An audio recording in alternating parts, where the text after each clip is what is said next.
So happy Father's Day. When I was putting together this talk, feeling is the secret, my wife said, do you know it's Father's Day on Sunday? And I was like, no, I didn't know it was Father's Day on Sunday. It's amazing how little attention we pay going through life sometimes and how little I actually knew about Father's Day. So I didn't know if it was one of those random holidays or what, but Father's Day is the third Sunday every June. Always comes on the third Sunday of June in the United States, the United Kingdom, Canada, and other countries. And the nation's first Father's Day was celebrated in 1910, but it didn't become a national holiday until 58 years later under Woodrow Wilson. And that was 58 years. Mother's Day became a national holiday in 1914. Father's Day in 1972. So once again, women win again. Okay, you're number one. And so this became a national holiday in 1972. Mother's Day is the second Sunday in May. So the second Sunday in May, it also comes before June, so ladies first. And but I thought that was, it was the first time. I'm going to be 61 next week, or I'll be 61 on July 2nd when I speak. And I didn't know that Mother's Day was the second week of May and that Father's Day was the third week of June. I had no idea. I just would be like, oh, when's Mother's Day this year? Never really knew. Imagine if I'd just known those two things. My birthday happens to be the exact middle of the year. It's the July 2nd is a halfway point on a year that has an odd number of days. So not a leap year. So Father's Day and Mother's Day. These are our earthly parents. This is what we were born onto this world with. We celebrate our earthly mother. Mine's named Fern. And our earthly father, mine was named Chuck. But we basically are honoring our mother and father. And in the Ten Commandments, it tells us to honor your mother and father here on earth. That is a big piece of mental health, is getting along with our families and friends. So honoring your mother and father. I believe it's the fourth or fifth commandment, but honor your mother and father, that your days may be long in the land that the Lord your God is giving you. Our physical parents. And to me, it may be this concept of father, which is kind of thrown off the religious, our feeling toward the religious father. Because as soon as someone has a problem with their father, now they seem to have a problem with God all of a sudden because we use the same word. But actually, they couldn't be more different. So God created us in his own image.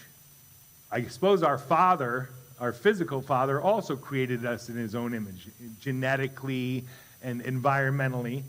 And then, however, the Lord God created us in his image, which is the great I am, our spiritual being. So there's John Denny, me over here, my physical being, and then there's my I am presence, my spiritual being, which is created in the image and likeness of God. And God told Moses that his name is I am. I talked about this a few months ago, but this is one of the great aha moments when we really understand that our I am is what creates the me. So the way I look at it, and I read these things called the I am doctrines, but God is the great I am, and he created a bunch of us. Now we're all these little I ams here, and my creation is John Denny. Nina's creation is Nina. We each create, our I am creates our physical beings that we have here. We are the creators of this universe we have here. And it's done through this incredible power of that I am. So that's our spirits. This will be his name for generation after generation, person after person, understanding this concept. So how have we given God a gender? Our physical minds give God a gender, the father, the man, the male figure, when actually it's not. It's genderless. So in unity, we hear the words Father, Mother, God. And the first time I heard that concept, it really kind of threw me for a spin. I didn't quite understand what it meant. I wasn't against it, wasn't for it. I just didn't quite understand it. And I guess if you really look at it, in a way, it makes God's genderless, but in a way, it makes him all genders.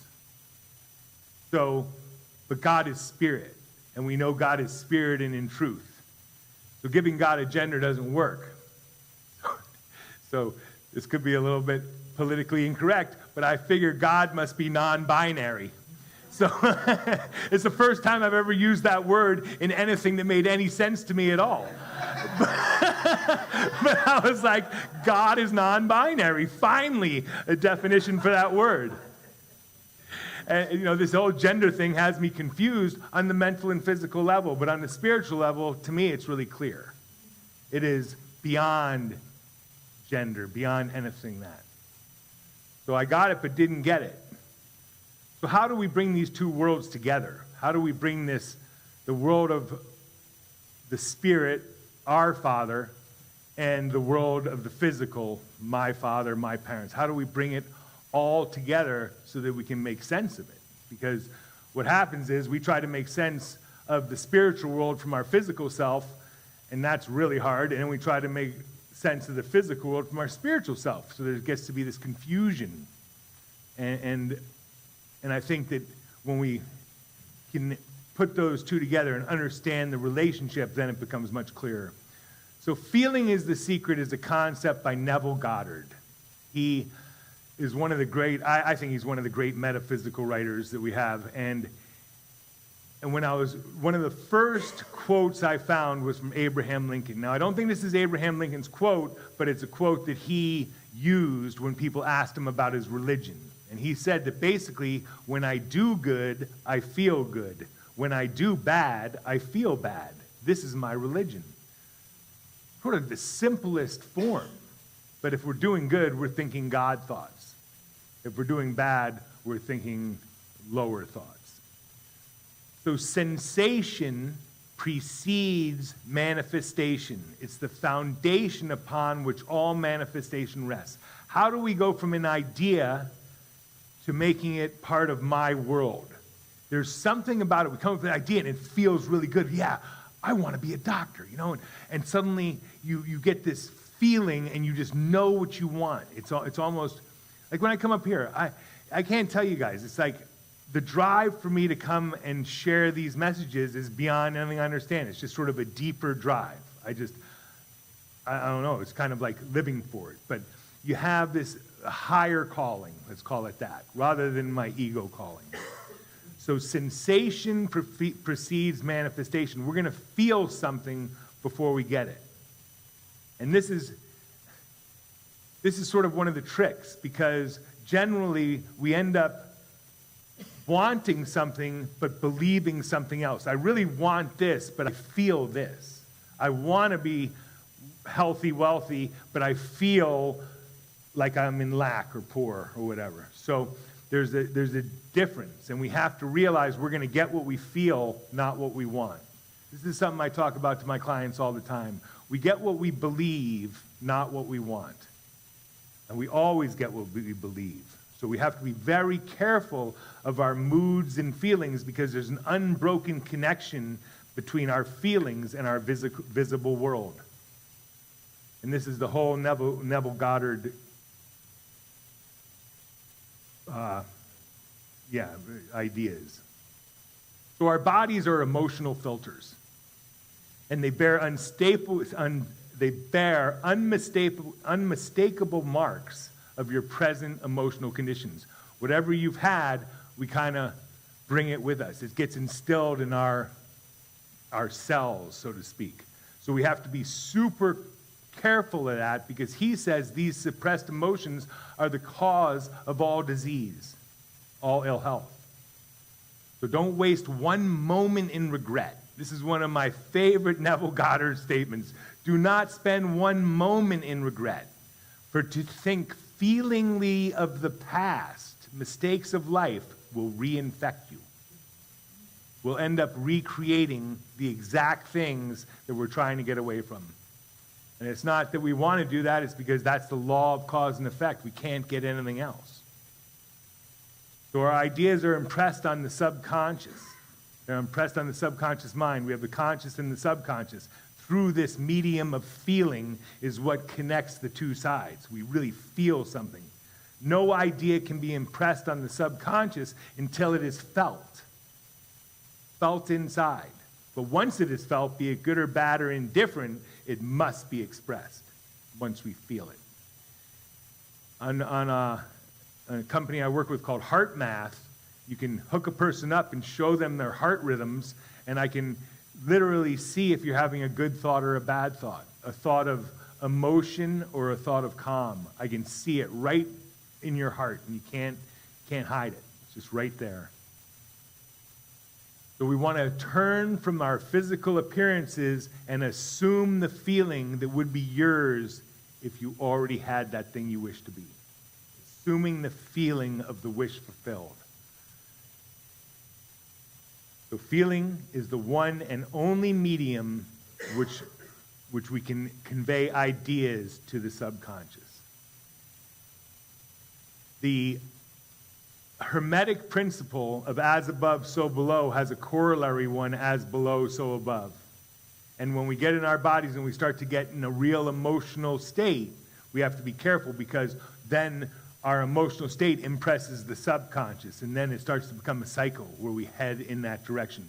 Always remember, like attracts like. If you don't like where you're headed, make the switch. We have to control our feelings to have a fulfilled and happy life.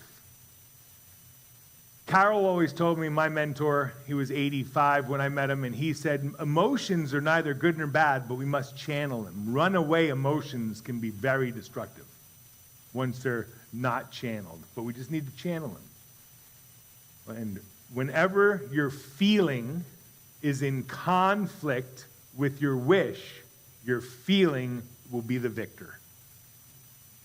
Okay? So we're going to get what we believe. We're going to get what we feel. I am wealthy, poor, healthy, sick, free, confined were all impressions before they became realities, before they became visible expressions. We have to believe something before we get it.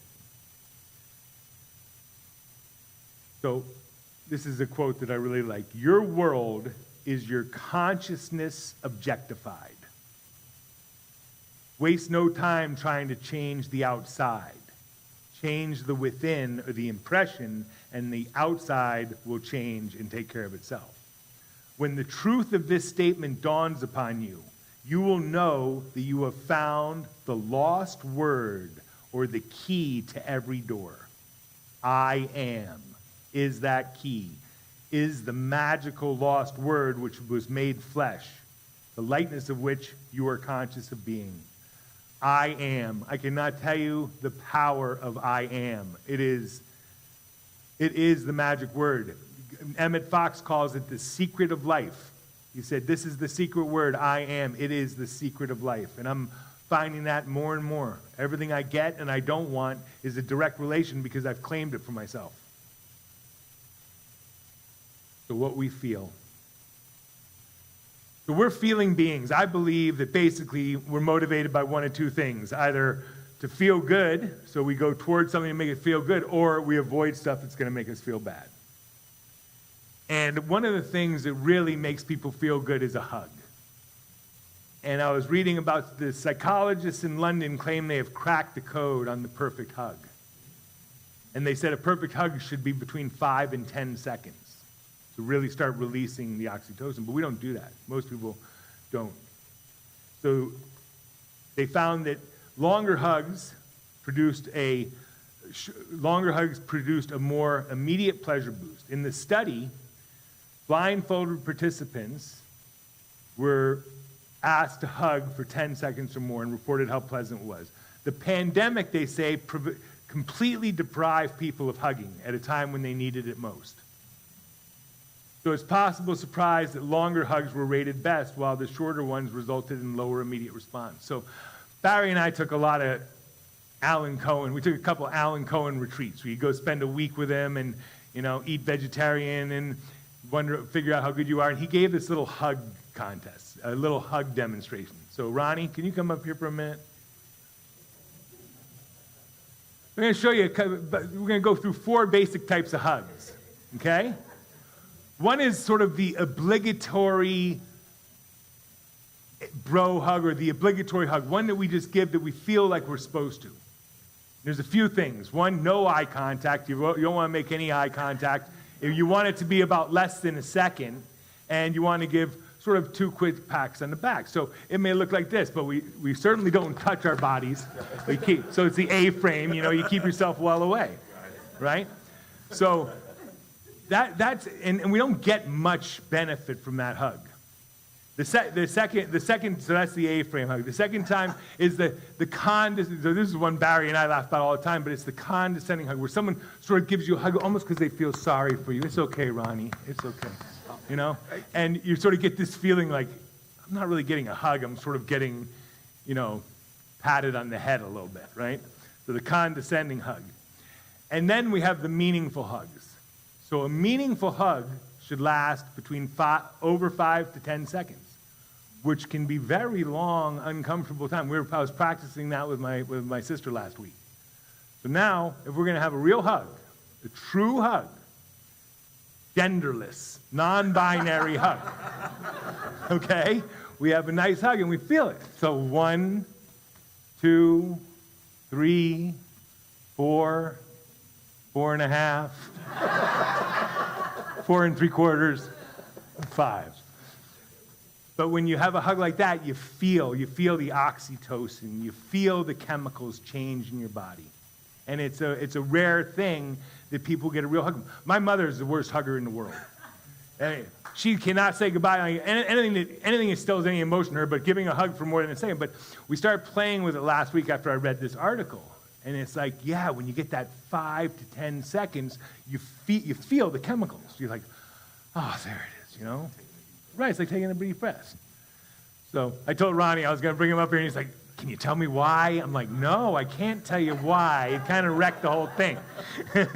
So there was another, let's just have a couple more. That was painless, see?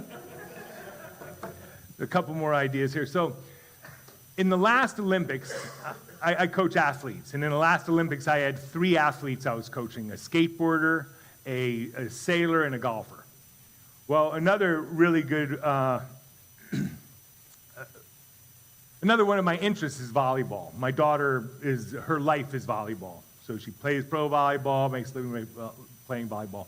The ladies who won the gold medal in volleyball, after every point, win or lose, they came and gave themselves, it wasn't a high five, they actually had a heart-to-heart hug. And they came and they touched heart to heart, and then they went back on. I was watching it and I'm like, that is so genius. Because each and every point, they're resetting their entire emotion of the whole team. They're coming back to a heart-to-heart connection. And they really beat everybody pretty handily.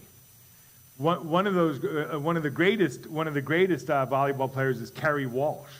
And they asked Kerry Walsh and her partner when they were getting ready for the Olympics, they're like, what are you guys working on right now? And the partner said, high fives. He's like, high fives? He's like, Kerry says I don't give good high fives. Showing how important that connection is. When I used to work with volleyball teams, I don't know if you watch volleyball teams, but after a point, they all come together and then go back to their positions. The great volleyball teams come together after every point, win or lose. The good and really good volleyball teams come together after the points they win, but not so much after the ones they lose. And then the so-so volleyball teams don't come together at all. It's just 6 girls playing volleyball. But you start to see the connection. And when I saw those 2 girls come up and every point giving themselves this heart-to-heart connection, I was like, I'd be super surprised if they don't win. So that's keep hugging up on your list today as we go along.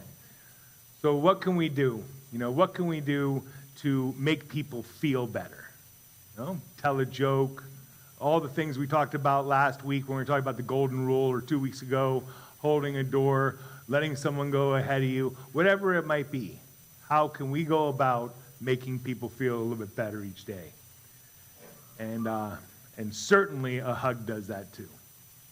So before I'm going to finish now we'll say a little prayer. But before that, Michael has prepared a little prayer, which I'm going to, and that's a prayer for our new divine right leader, whoever that may be.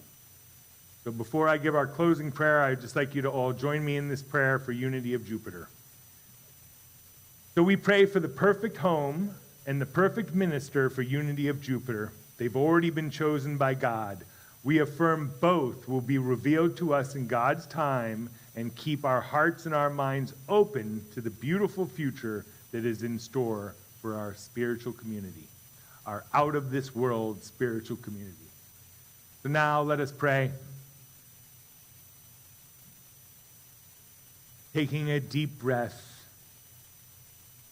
let us realize that light is eternal. O soul of the cosmos, fill us and light the darkness of night. Go thou with us through all of life's journeys and make us one in thy light. So mote it be. Now, if you'll just join me today in the Serenity Prayer. And we're going to say the Serenity Prayer really focusing on this church, that we can do what we can do. So God, grant me the serenity to accept the things I cannot change, courage to change the things I can, and wisdom to know the difference.